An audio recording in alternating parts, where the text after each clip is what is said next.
Welcome to TG24 TV. నేను సుమలత. ఇటీవల జరిగిన రాజకీయ ఘర్షణల నేపథ్యంలో ప్రస్తుతం పరిగి జైల్లో రిమాండ్ లో ఉన్న ములమడ గ్రామానికి చెందిన నాయకులను వికారాబాద్ మాజీ ఎమ్మెల్యే మెట్కు ఆనంద్ మంగళవారం సందర్శించి పరామర్శించారు.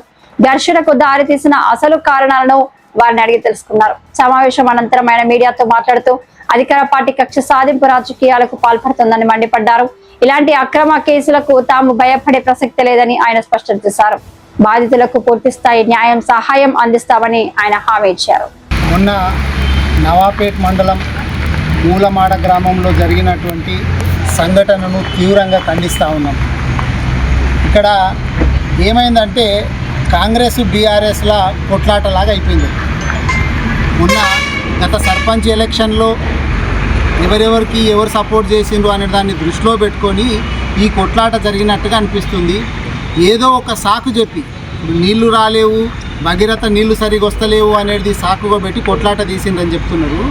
నిజంగా చెప్పాలంటే కేసీఆర్ గారు నీళ్లు ఉన్నప్పుడు నీళ్ళు వచ్చేటటువంటి చక్కగా నీళ్ళు ఇప్పుడు వస్తలేవు అంటే దానికి కారణం మళ్ళీ రేవంత్ రెడ్డి గారి ప్రభుత్వం.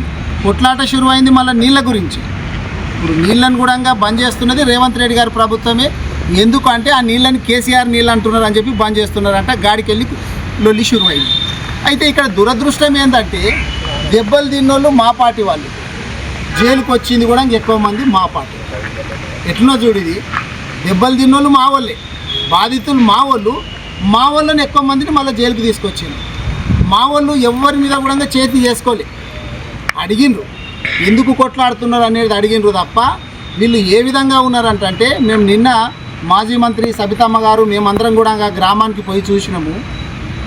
ఇక్కడ సుభాన్ రెడ్డి మాజీ సర్పంచ్ అయినా ఇప్పుడు వాళ్ళ కోడలు సర్పంచ్ ఆయన వస్తే అక్కడ కాంగ్రెస్ వాళ్ళు చెప్పుకుంటున్నట ముందు ట్రాన్స్ఫార్మర్ బంద్ చేసి రాపోరా, ట్రాన్స్ఫార్మర్ బంద్ చేసి వచ్చినాక వీళ్ళని కొడదాము, ఎందుకంటే ట్రాన్స్ఫార్మర్ ఉంటే లైట్ ఉంటుంది, వీడియోలు ఇట్లా తీస్తారు అని చెప్పి ఒకరిని పంపించి ట్రాన్స్ఫార్మర్ బంద్ చేయించి కొడుతున్నారంట. కానీ ఇప్పటి వరకు మళ్ళా సుభాన్ రెడ్డి ఇచ్చినటువంటి కేసు మీద ఎఫ్ఐఆరే చేయలే. గతంలో అంతకుముందు రోజు కిష్టయ్యను కొట్టిండ్రు, ఆ కేసు మీదనే చేసిండ్రు. కిష్టయ్య నన్ను వీళ్ళు కొట్టేటట్టున్నారు అని చెప్పి 3 రోజులు పోలీస్ స్టేషన్కు తిరిగితే కూడా దాన్ని పట్టించుకోనందుకే దాని పర్యవసానమే ఈ విధంగా అయ్యింది. కానీ పోలీసులు ఈ కేసును మొత్తం నీరుగార్చి దెబ్బలు తిన్నోళ్ళనే మళ్ళీ జైలుకు పంపించారు. రేవంత్ రెడ్డి గారి శాఖనే ఇది. మరి పోలీస్ శాఖకు వేరే హోంమంత్రి వేరేవాళ్ళు ఎవరు లేరు, ముఖ్యమంత్రి గారు ఆయననే, హోమ్ మినిస్టర్ ఆయననే. మరి ఇగో ఇంత చక్కగా పనిచేస్తున్నది. పోలీసులను ఇట్లా బీఆర్ఎస్ వాళ్ళ మీద ప్రతిపక్ష పార్టీల మీద కేసులు పెట్టడానికి ఉసిగొలిపితే ఈ పోలీసులు వాళ్ళ డ్యూటీ చేసుకుంటలే. కాబట్టి నిన్న మొన్న నేను పేపర్లలో చూస్తే క్రైమ్ రేట్ మాత్రము తెలంగాణలో టాప్ ఉంటుంది. దేశం లోపలనే క్రైమ్ రేటు, ముఖ్యంగా ఆర్థిక సంబంధించినటువంటి నేరాల రేటు చూస్తే మాత్రము భారతదేశంలో తెలంగాణ టాప్కి వచ్చిందంటే రేవంత్ రెడ్డి గారు ఎంత అద్భుతంగా పనిచేస్తుందని చెప్పి మనం చూడవచ్చు. ఇట్లా భయపెట్టి ఎవరన్నా ప్రశ్నించేటటువంటి గొంతులను నొక్కాననే ఉద్దేశంతో రేవంత్ రెడ్డి గారు ఇట్లా చేస్తున్నారు. కానీ బీఆర్ఎస్ పార్టీ గట్టిగా నిలబడుతుంది. మీ బెదిరింపులకు ఉడతా ఊపులకు అస్సలు భయపడదు. నేను బీఆర్ఎస్ పార్టీ నాయకులకు కార్యకర్తలకు కూడా కోరేది ఏంటంటే మీకు ఖచ్చితంగా కేసీఆర్ గారి నాయకత్వం లోపల కేటీఆర్ గారి హరీష్ రావు గారి ఆదేశాల మేరకు మేమందరం మీకు సపోర్ట్గా ఉంటాము. మీరు ఎక్కడ కూడా భయపడకూడదు. వీళ్ళని ఏ విధంగా ఎదుర్కొంటామో ఖచ్చితంగా రాబోయేటటువంటి రోజుల లోపల లీగల్గా ఫైట్ చేస్తాము. వీళ్ళ చేతుల్లో పోలీసు వాళ్ళు ఉండొచ్చు, అవన్నీ ఉండొచ్చు, కానీ మనం ఖచ్చితంగా లీగల్గా ఎదుర్కొంటాము.